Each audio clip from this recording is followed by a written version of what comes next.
माध्यम से पूरे क्षेत्र के लिए जल की इतनी बड़ी सौगात दी। औरण खां मोरी तरफ से दो ही हाथ जोड़ के राम राम जो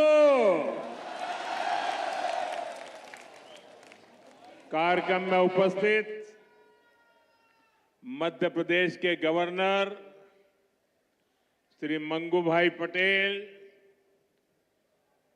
मुख्यमंत्री भाई मोहन यादव जी, जगत गुरु पूज्य रामभद्राचार्य जी, बागेश्वर धाम के पीठाधीश्वर श्री धरेंद्र शास्त्री जी, दीदी मां साध्वी ऋतंबरा जी, स्वामी चिदानंद सरस्वती जी, महंत श्री बालक योगेश्वर दास जी, इसी क्षेत्र के सांसद विष्णुदेव शर्मा जी, अन्य महानुभाव और प्यारे भाई और बहनों, बहुत ही कम दिनों में मुझे दूसरी बार वीरों की इस धरती बुंदेलखंड आने का सौभाग्य मिला है। और इस बार तो बालाजी का बुलावा आया है।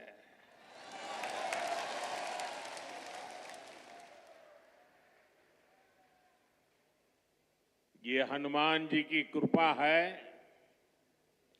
कि आस्था का ये केंद्र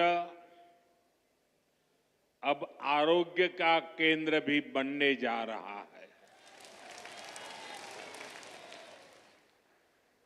अभी मैंने यहां Shri Bageshwar Dham medical science and research institute का भूमि पूजन किया है। ये संस्थान 10 एकड़ में बनेगा। पहले चरण में ही इसमें 100 बेड्स की सुविधा तैयार होगी। मैं इस पुनीत कार्य के लिए श्री धीरेन्द्र शास्त्री जी का अभिनंदन करता हूं और बुंदेलखंड के लोगों को बहुत बहुत बधाई देता हूं। साथियों, आजकल हम देखते हैं कि नेताओं का एक वर्ग ऐसा है जो धर्म का मखौल उड़ाता है, उपहास उड़ाता है, लोगों को तोड़ने में जुटा है। और बहुत बार विदेशी ताकतें भी इन लोगों का साथ देकर देश और धर्म को कमजोर करने की कोशिश करती दिखती है। हिंदू आस्था से नफरत करने वाले ये लोग सदियों से किसी न किसी भेष में रहते रहे हैं। गुलामी की मानसिकता से घिरे हुए लोग हमारे मत, मान्यताओं और मंदिरों पर, हमारे संत, संस्कृति और सिद्धांतों पर हमला करते रहते हैं। ये लोग हमारे पर्व, परंपराओं और प्रथाओं को गाली देते हैं। जो धर्म, जो संस्कृति स्वभाव से ही प्रगतिशील है, उस पर ये कीचड़ उछालने की हिम्मत दिखाते हैं। हमारे समाज को बांटना, उसकी एकता को तोड़ना ही इनका एजेंडा है। इस माहौल में मेरे छोटे भाई धीरेन्द्र शास्त्री जी काफी समय से देश में एकता के मंत्र को लेकर लोगों को जागरूक करते रह रहे हैं। अब उन्होंने समाज और मानवता के हित में एक और संकल्प लिया है। इस कैंसर संस्थान के निर्माण की ठानी है। यानी अब यहां बागेश्वर धाम में भजन, भोजन और निरोगी जीवन तीनों का आशीर्वाद मिलेगा। साथियों, हमारे मंदिर, हमारे मठ, हमारे धाम ये एक और पूजन और साधना के केंद्र रहे हैं, तो दूसरी ओर विज्ञान और सामाजिक चिंतन के भी, सामाजिक चेतना के भी केंद्र रहे हैं। हमारे ऋषियों ने ही हमें आयुर्वेद का विज्ञान दिया। हमारे ऋषियों ने ही हमें योग का वो विज्ञान दिया जिसका परचम आज पूरी दुनिया में लहरा रहा है।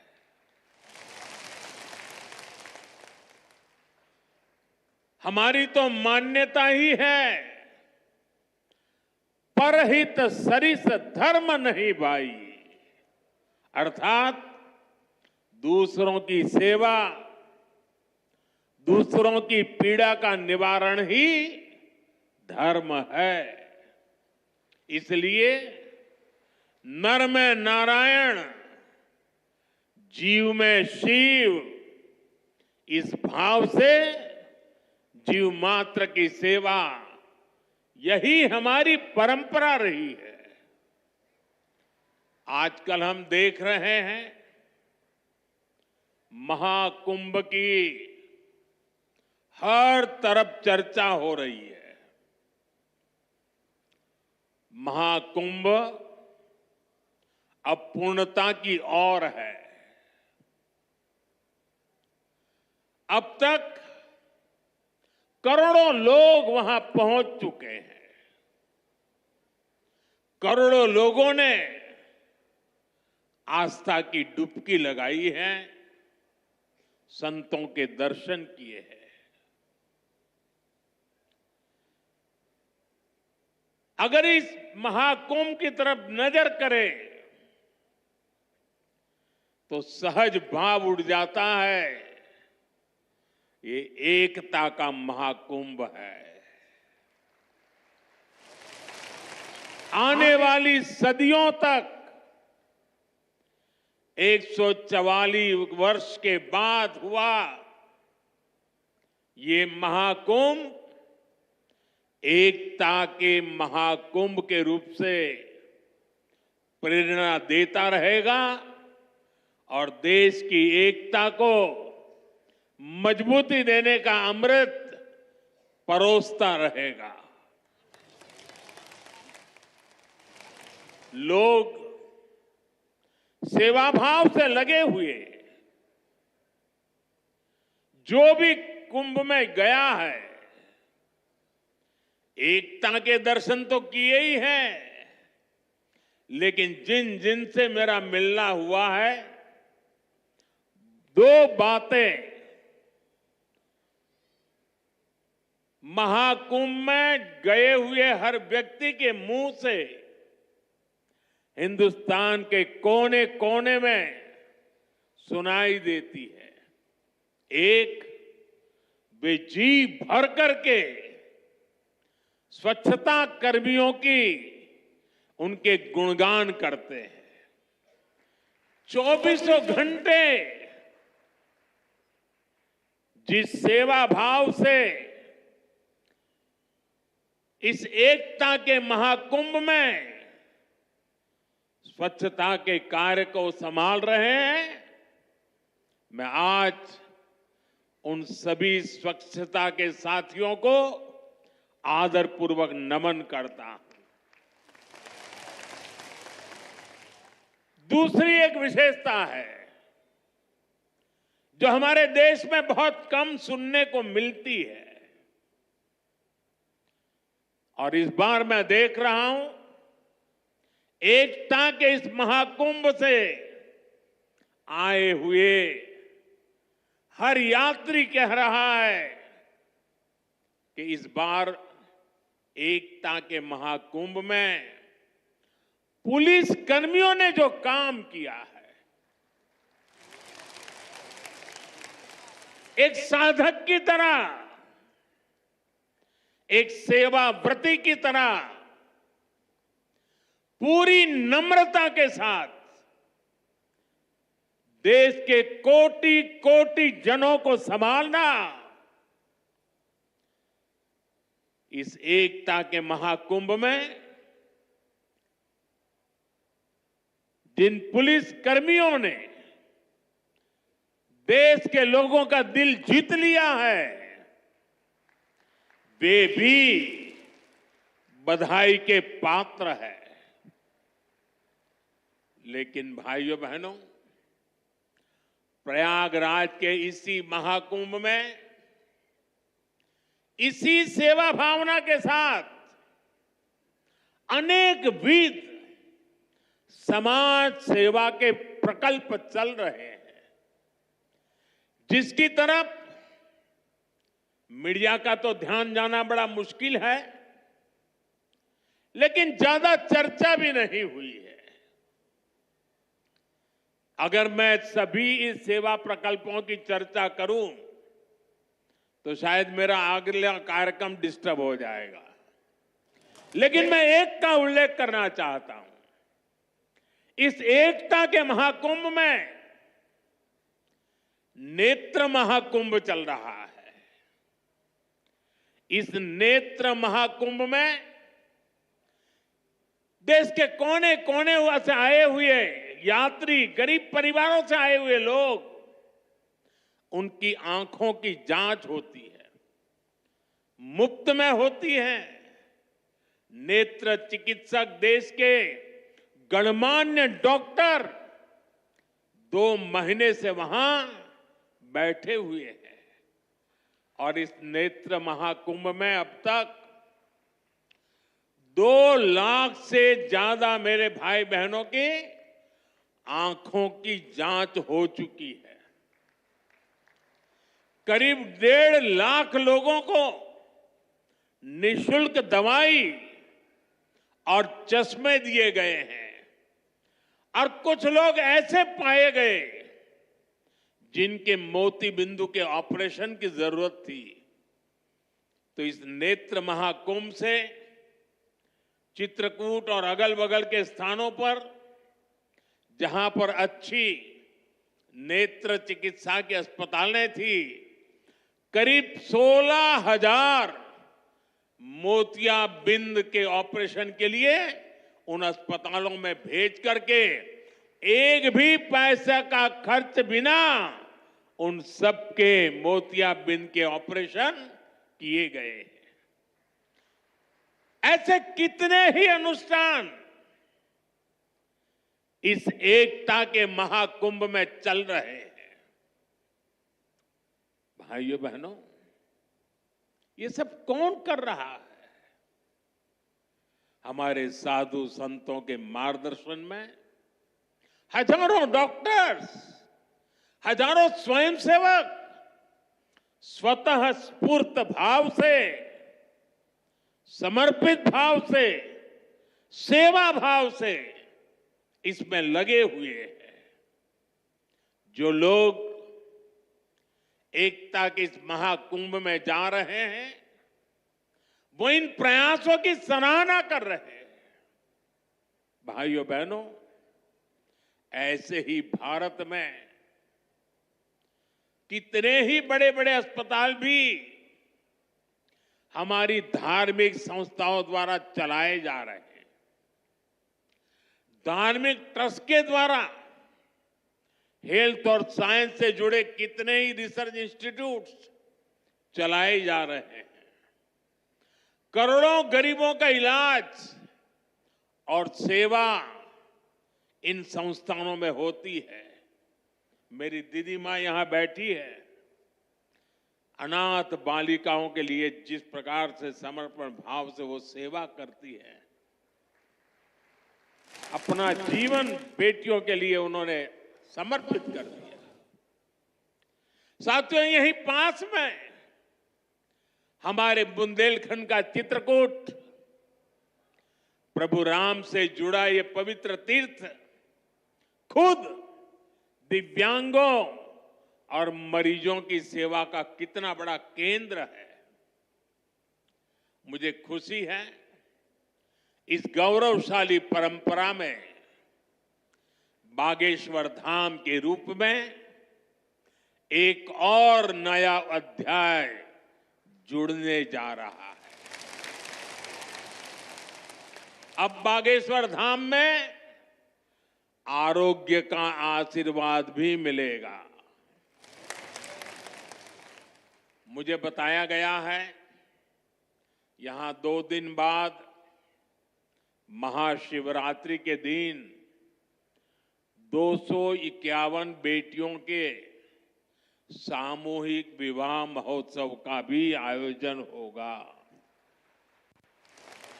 मैं इस पुण्य कार्य के लिए भी बागेश्वर धाम की सराहना करता हूं। मैं सभी नवविवाहिता दंपतियों को, मेरी बेटियों को सुंदर और सुखी जीवन के लिए अग्रिम बधाई देता हूं, हृदय से आशीर्वाद देता हूं।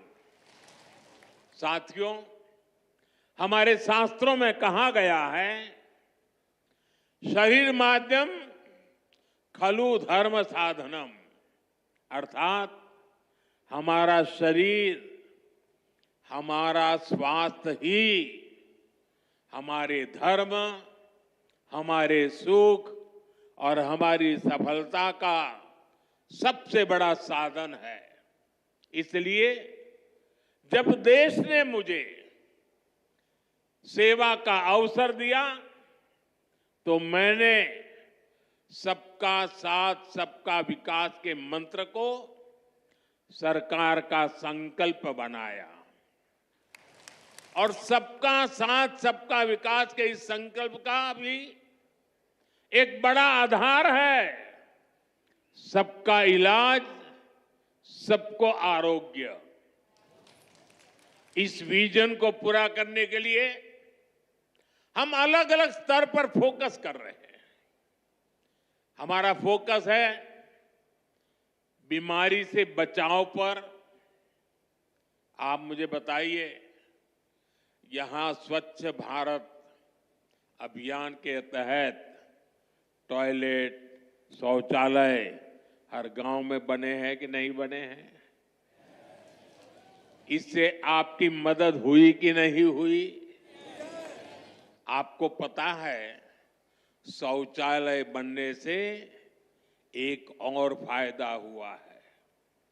शौचालय बने हैं तो गंदगी से होने वाली बीमारियां भी कम हुई है। एक स्टडी कहती है, जिन घरों में शौचालय बने हैं वहां हजारों रुपये बीमारी पर खर्च होने से बचे हैं। साथियों, 2014 में हमारी सरकार आने से पहले हालात ये थी कि देश में गरीब जितना बीमारी से नहीं डरता था, उससे ज्यादा डर उसे इलाज के खर्च से लगता था। अगर परिवार में कोई एक व्यक्ति भी गंभीर बीमारी का शिकार हो जाए तो पूरा परिवार संकट में आ जाता था। मैं भी आप सबकी तरह गरीब परिवार से निकला हूं। मैंने भी इन तकलीफों को देखा है और इसलिए मैंने संकल्प किया है, मैं इलाज का खर्च कम करूंगा और आपकी जेब में ज्यादा से ज्यादा पैसे बचाऊंगा। मैं आपको बार बार हमारी सरकार की कुछ योजना, कल्याणकारी योजनाओं की जानकारी देता रहता हूं ताकि एक भी जरूरतमंद योजनाओं से छूटे नहीं। इसलिए मैं कई जरूरी बातें आज फिर यहां दोहरा रहा हूं और मैं आशा करता हूं आप इसे याद भी रखेंगे और अपने परिचितों को जरा बताएंगे भी।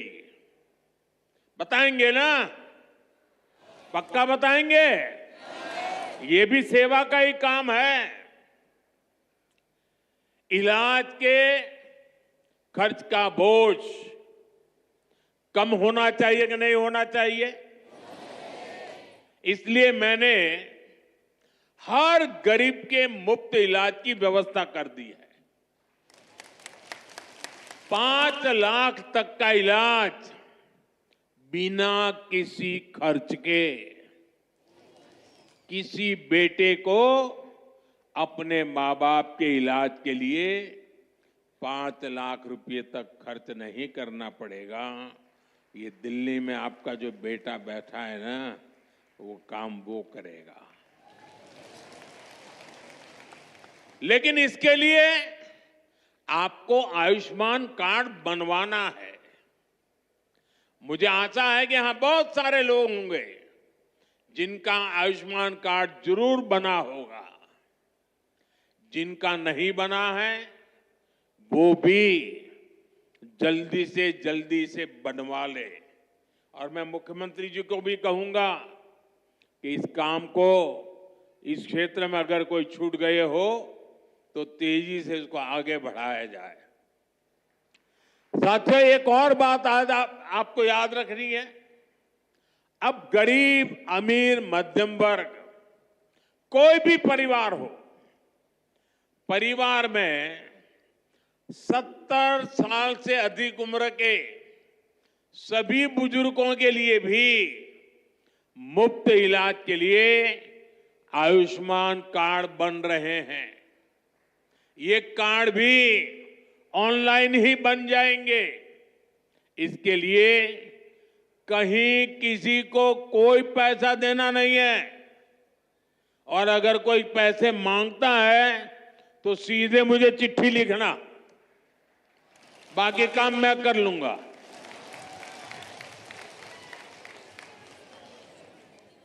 अगर कोई पैसा मांगता है तो क्या करेंगे आप? लिखेंगे?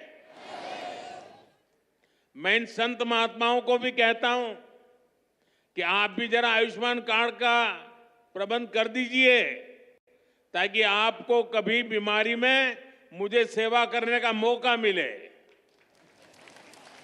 आपको तो बीमारी आने वाली नहीं है, लेकिन अगर कहीं आ जाए तो। भाइयों बहनों, कई बार इलाज के लिए अस्पताल में भर्ती होने की जरूरत नहीं पड़ती है। डॉक्टर की लिखी दवाई घर पर ही खानी पड़ती है। ऐसे में मेडिकल स्टोर से सस्ती दवाई मिले, मैंने इसका भी इंतजाम किया है। इस खर्च को कम करने के लिए देश में 14,000 से ज्यादा जन औषधि केंद्र खोले गए हैं। और ये जन औषधि केंद्र ऐसे हैं कि जो दवाई बाजार में 100 रुपये में मिलती है, जन औषधि केंद्र में वही दवाई सिर्फ 15, 20, 25 रुपये में मिल जाती है। अब आपका पैसा बचेगा कि नहीं बचेगा? तो आपको जन औषधि केंद्र से दवाई लेनी चाहिए कि नहीं लेनी चाहिए? दूसरी एक बात मैं करना चाहता हूं। आजकल बहुत बार खबरें आती हैं, गांव-गांव किडनी की भी बीमारी काफी फैल रही है। अब किडनी की बीमारी जब बढ़ जाती है तो लगातार डायलिसिस करानी पड़ती है, नियमित रूप से करानी पड़ती है, दूर दूर जाना पड़ता है, खर्चा बहुत लगता है। आपकी ये मुसीबत कम हो, इसलिए हमने देश के 700 से ज्यादा जिलों में 1,500 से ज्यादा डायलिसिस सेंटर खोले हैं। यहां मुफ्त डायलिसिस की सुविधा भी उपलब्ध है। सरकार की इन सब योजनाओं की जानकारी आपको भी होनी चाहिए और आपको अपने परिचितों में भी सबको बताना चाहिए। तो मेरा इतना काम करोगे? जरा सब हाथ ऊपर करके बताइए, करोगे? आपको पुण्य मिलेगा। ये सेवा का काम है। साथियों, बागेश्वर धाम में कैंसर मरीजों के लिए इतना बड़ा अस्पताल खुलने जा रहा है, क्योंकि कैंसर अब हर जगह बड़ी परेशानी बन रहा है। इसलिए आज सरकार, समाज, संत सब कैंसर के खिलाफ लड़ाई में मिलकर प्रयास कर रहे हैं। भाइयों बहनों, मुझे पता है गांव में अगर किसी को कैंसर हो जाए तो उससे लड़ना कितना मुश्किल होता है। पहले तो बहुत दिनों तक पता ही नहीं चलता कि कैंसर हुआ है। बुखार और दर्द की घरेलू दवाएं ही आमतौर पर लोग लेते रहते हैं, और कुछ लोग तो पूजा जाप में चले जाते हैं कि जी तांत्रिकों के हाथ में फंस जाते हैं। जब तकलीफ बहुत बढ़ जाती है या गांठ दिखने लगती है, तब जाकर बाहर दिखाते हैं, तब पता चलता है कि कैंसर हुआ है। और कैंसर का नाम सुनते ही पूरे घर में मातम छा जाता है, सब कोई घबरा जाता है, सारे सपने चूर चूर हो जाते हैं, और ये भी समझ नहीं आता कि कहां जाना है, कहां इलाज कराना है। ज्यादातर लोगों को दिल्ली मुंबई का ही पता होता है। इसलिए हमारी सरकार इन सब तकलीफों के समाधान में लगी है। इस साल जो बजट आया है उसमें भी कैंसर से लड़ने के लिए कई सारी घोषणाएं की गई है, और मोदी ने तय किया है कि कैंसर की दवाओं को और सस्ता किया जाएगा। अगले 3 साल में देश के हर जिले में कैंसर डे केयर सेंटर खोले जाएंगे। डे केयर सेंटर में जांच भी होगी और आराम करने की सुविधा भी होगी। आपके पड़ोस में ही जो जिला अस्पताल है, चिकित्सा केंद्र हैं, वहां कैंसर क्लिनिक भी खोले जा रहे हैं। लेकिन भाइयों बहनों, आपको मेरी एक बात अच्छी लगे या बुरी लगे, लेकिन इसको कुछ करना ही पड़ेगा। याद रखना और जीवन में लागू करना। कैंसर से सुरक्षा के लिए आपको भी सावधान और जागरूक होना पड़ेगा। सबसे पहली सावधानी ये है कि समय से कैंसर की पड़ताल, क्योंकि एक बार कैंसर फैल गया तो उसे हराना उतना ही मुश्किल हो जाता है। इसलिए हम 30 साल से ज्यादा उम्र के सभी लोगों की जांच के लिए एक अभियान चला रहे हैं। आप सबको इस अभियान का फायदा उठाना चाहिए, हिस्सा बनना चाहिए। लापरवाही नहीं करनी है। थोड़ी सी भी जो शंका हो तो कैंसर की तुरंत जांच करवानी है। एक और बात, कैंसर को लेकर सही जानकारी भी बहुत जरूरी है। ये कैंसर किसी को छूने से नहीं होता है। ये छुआछूत की बीमारी नहीं है। ये छूने से नहीं फैलती है। कैंसर का खतरा बीड़ी, सिगरेट, गुटखा, तंबाकू और मसाले से बढ़ता है। ये माताएं बहनें ज्यादा खुश हो रही है मेरी बात सुन के। इसलिए कैंसर फैलाने वाले इस सब नशे से आपको तो दूर रहना ही है, औरों को भी उससे दूर रखना है। अपने शरीर और स्वास्थ्य का ख्याल रखना है। और मैं आशा करता हूं, अगर हम सावधानी रखेंगे तो बालेश्वर धाम के कैंसर अस्पताल पर बोझ नहीं बनेंगे। यहां आने की जरूरत नहीं पड़ेगी। तो सावधानियां रखोगे ना? लापरवाही तो नहीं करोगे ना? साथियों, मोदी आपका सेवक बनकर आपकी सेवा में जुटा है। मैं पिछली बार जब छतरपुर आया था तो यहां मैंने हजारों करोड़ रुपए की योजनाओं का लोकार्पण और शिलान्यास किया था, और अभी मुख्यमंत्री जी ने इसका वर्णन भी किया। आपको ध्यान होगा, इनमें 45,000 करोड़ रुपए की केन बेतवा लिंक परियोजना भी थी। ये परियोजना कितने दशकों से लटकी हुई थी। कितनी सरकारें आई चली गई। हर पार्टी के नेता भी बुंदेलखंड आते थे, लेकिन यहां पानी की किल्लत बढ़ती ही चली गई। आप मुझे बताइए, पिछली किसी सरकार ने अपना वादा पूरा किया क्या?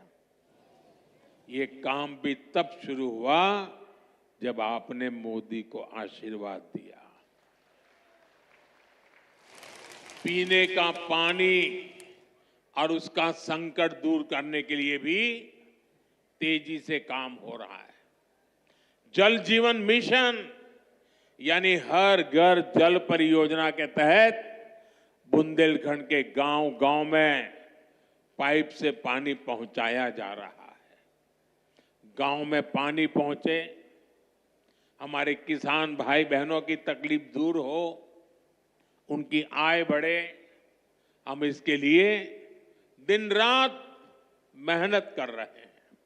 भाइयों बहनों, बुंदेलखंड समृद्ध बने, इसके लिए जरूरी है कि हमारी माताएं बहनें भी उतनी ही सशक्त बने। इसके लिए हमने लखपति दीदी और ड्रोन दीदी जैसी योजनाएं शुरू की है। हम 3 करोड़ बहनों को लखपति दीदी बनाने का लक्ष्य लेकर चल रहे हैं। बहनों को ड्रोन उड़ाने की ट्रेनिंग भी दी जा रही है। बुंदेलखंड में सिंचाई का पानी पहुंचेगा, बहनें ड्रोन से फसलों पर छिड़काव करेगी, खेती में मदद करेगी, तो हमारा बुंदेलखंड समृद्धि के रास्ते पर तेजी से आगे बढ़ेगा। भाइयों बहनों, गांव में ड्रोन तकनीक से एक और बड़ा जरूरी काम हो रहा है।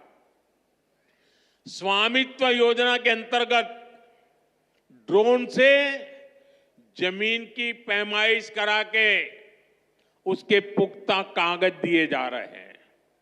यहां एमपी में तो इसे लेकर बहुत अच्छा काम हुआ है। अब इन कागजों पर लोग बैंक से आसानी से लोन भी ले रहे हैं। ये लोन रोजगार धंधे में काम आ रहा है, लोगों की आय बढ़ रही है। साथियों, बुंदेलखंड की इस महान धरती को विकास की नई ऊंचाई पर पहुंचाने के लिए डबल इंजन की सरकार दिन रात मेहनत कर रही है। मैं बागेश्वर धाम में कामना करता हूं, बुंदेलखंड समृद्धि और विकास की राह पर इसी तरह आगे बढ़ता रहे। और आज मैं हनुमान दादा के चरणों में आया तो मुझे लगा कि ये धीरेन्द्र शास्त्री अकेले ही पर्ची निकालेंगे कि मैं निकाल पाऊंगा। तो मैंने देखा कि आज हनुमान दादा की मुझ पे कृपा होती है कि नहीं होती है। तो हनुमान दादा जी ने मुझे आशीर्वाद दिया और मैंने आज पहली पर्ची निकाली, उनकी माताजी की पर्ची निकाली, और जिसकी बात शास्त्री जी ने बता दी आपको। खैर साथियों, ये बहुत बड़ा अवसर है, बहुत बड़ा काम है। संकल्प बड़ा हो, संतों के आशीर्वाद हो, प्रभु की कृपा हो, तो समय सीमा में सब पूर्ण होता है। और आपने कहा है कि इसके उद्घाटन के लिए मैं आऊं, दूसरा कहा है कि उनकी बारात में मैं आऊं। मैं आज सार्वजनिक रूप से वादा करता हूं, दोनों काम कर दूंगा।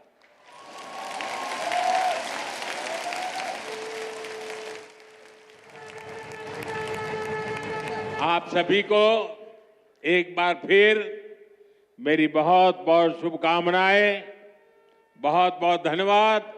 हर हर महादेव।